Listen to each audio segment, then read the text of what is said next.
Vamos lá, meus irmãos, continuando aqui nossa sexta aula de Geografia Bíblica 2, o último bloco, ainda estamos trabalhando sobre o Egito, como eu mencionei, vamos falar hoje e mais uma aula, né? Então, vamos acabar aqui lendo a síntese, né, do mapa mental, né? Nós paramos,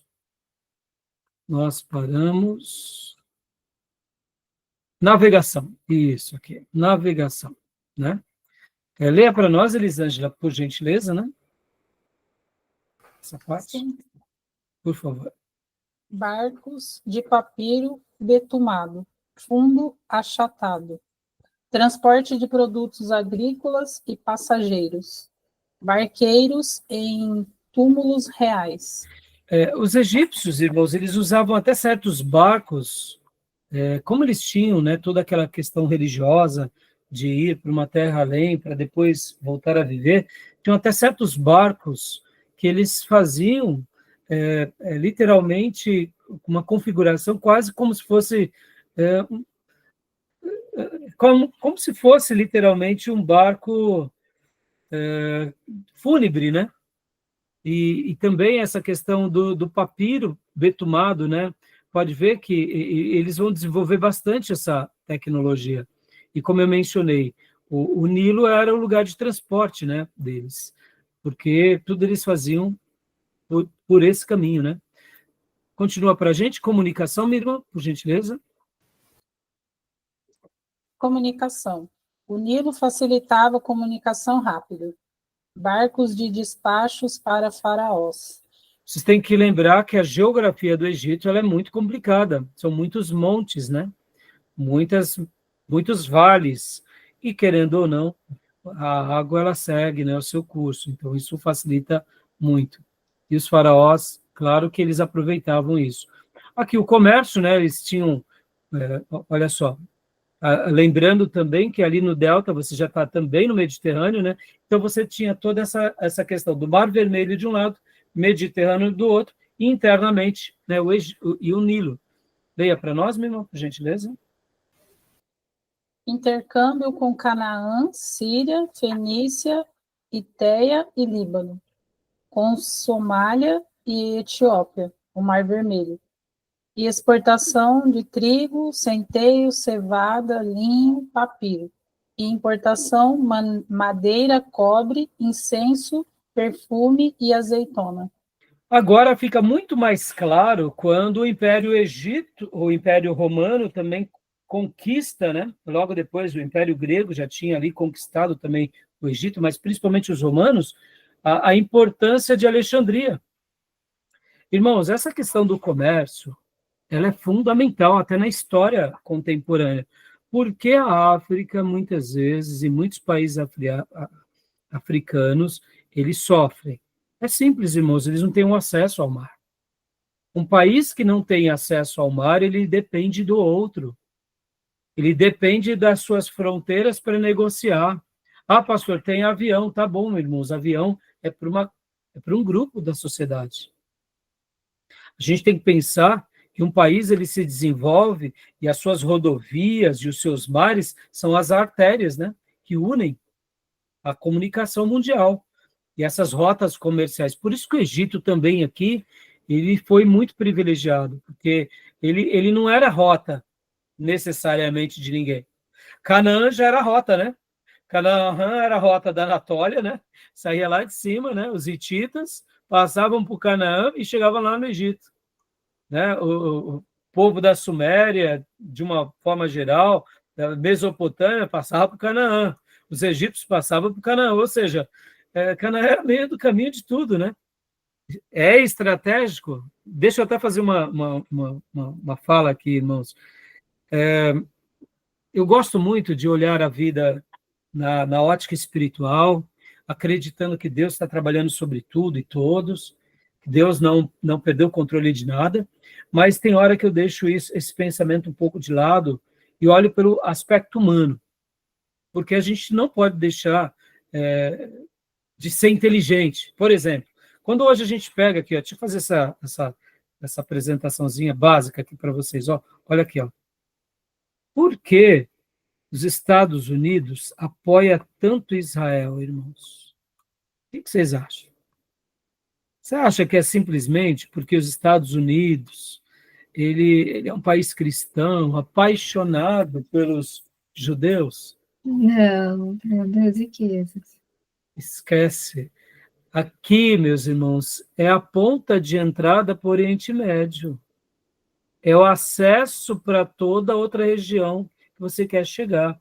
A maior riqueza de petróleo do mundo está aqui. E nos próximos 100 anos, até que não se descubra uma nova energia, o mundo vai continuar ainda funcionando com petróleo. E Israel, então, é claro, eles tiveram aqui o regresso em 1948, a ONU fez todo o apoio, e os Estados Unidos não vai soltar o apoio de Israel por nada nesse mundo, a não ser para cumprimento das profecias bíblicas. Caso contrário, meus irmãos, é o acesso. Você tem que lembrar que aqui para cima é a Síria, aqui é a Turquia. Eles não entram para esses lugares. A Turquia pode ter perdido seu protagonismo no mundo, como ela sempre foi no passado. Eu digo aqui a Turquia, como a gente tem que lembrar, né, que aqui nessa região da Turquia atualmente, né, antigamente era o Império Bizantino, mas pensem, irmãos, aqui é o acesso de Israel para o mundo árabe. Entendeu? Então, é o acesso da América. Então, por isso que os Estados Unidos sempre foi um parceiro imenso de Israel. E vai continuar sendo. Descobrir uma nova tecnologia. Tenta outro país. Aí esquece, aí muda tudo. Na geopolítica, meus irmãos, não existe bonzinhos, bondade. O que existe é interesse. A minha relação com você é de interesse. Pastor, e está errado? Não, meus irmãos, é sobrevivência. É sobrevivência do Estado, do povo, da história. Estão entendendo? Por que a China não vai soltar, né, Taiwan? Porque é questão de sobrevivência, meus irmãos. A China não pode jamais dar Taiwan para nenhum outro país. Então, percebam, a gente está aqui vivendo o nosso dia, ganhando nosso pão, malhando nosso trigo no lagar, a gente não olha de forma geopolítica, estratégica, mas o mundo é assim que sempre funcionou, meus irmãos. Porque a China apoia a Coreia do Norte, os Estados Unidos apoiam a Coreia do Sul. Estratégia, geopolítica. Porque a Coreia do Norte está dentro da China, e a Coreia do Sul é o braço para chegar na Coreia, para chegar na China. E o capitalismo, a outra é socialismo também, né? Sim, sim, mas você percebe que aí as ideologias, os sistemas de governo, sistema monetário, né, Júnior? Claro que ele vai... Aí uma caixinha de Pandora que a gente abre. Mas no mundo geopolítico é assim que funciona, né? É assim que funciona. Por exemplo, que nem agora, né? Pode ver que o Trump, de semanas atrás, ele saiu negociando com vários países árabes aqui, não foi para Israel. Porque o Irã agora ele está meio deslocado do mundo. Irmãos, não é que ele está deslocado, é porque ele é uma ameaça, inclusive, aos países árabes. Então, percebam, irmãos, em geopolítica, a gente precisa de olhar tudo isso, né? Mas voltando lá para o que interessa, para a gente poder encerrar. Né? No passado também, de certa medida, aqui, quando a gente coloca, ó, havia um negócio olha como o comércio era importante para o Egito. Por essa razão que o Egito prosperou. Tem comércio, você tem negócio, você tem riqueza. Não tem comércio, você fecha as portas. É assim que funciona. Entendeu, irmãos? E agora aqui, vamos só ler agora a proteção, né? Para a gente parar. Tá bom? Então, a proteção. Leia para nós, Júnior, por gentileza. Meios principais, mar e deserto. Querendo ou não, né? Dá uma pausa, né, Júnior? Você tem o mar Mediterrâneo de um lado, o mar Vermelho do outro e o deserto atrás. Você tem ali, né, essa proteção da natureza. Por isso que a dinastia egípcia era difícil de ser vencida. E os Ixos, a gente não entrou ainda no comentário dos Ixos, tá? Mas os Ixos, eles conseguiram entrar, né, dentro da cultura egípcia, já coisa que o pessoal dos filisteus não conseguiram, mas por causa de um momento em que eles estavam com guerras tribais. Ou seja, eles estavam ali tendo um conflito político e os Hicsos conseguiram. E aí dominaram. Agora, olha só, meus irmãos, Sun Tzu, deixa eu fazer enriquecendo um pouco a nossa aula aqui. Sun Tzu, ele fala muito no seu livro A Arte da Guerra, que um dos princípios que uma nação tem para conquistar outra é deixar ela se acabar nos seus conflitos pessoais. Porque a China sempre foi uma dinastia de séculos. Porque mesmo que eles tinham as suas guerras e as suas dinastias, eles sempre estavam fechados dentro do seu próprio povo. E uma coisa que Sun Tzu ensinava era isso.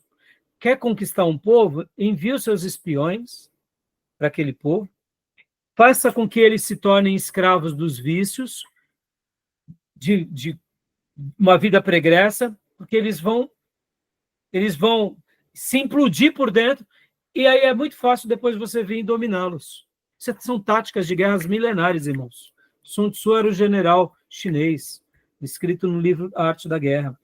Hoje, quando a gente está vivendo esse momento aqui no Brasil dividido, essas nações que são milenares, elas estão dando a risada da gente.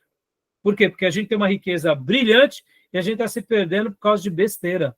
Entendeu? É interessante isso, não?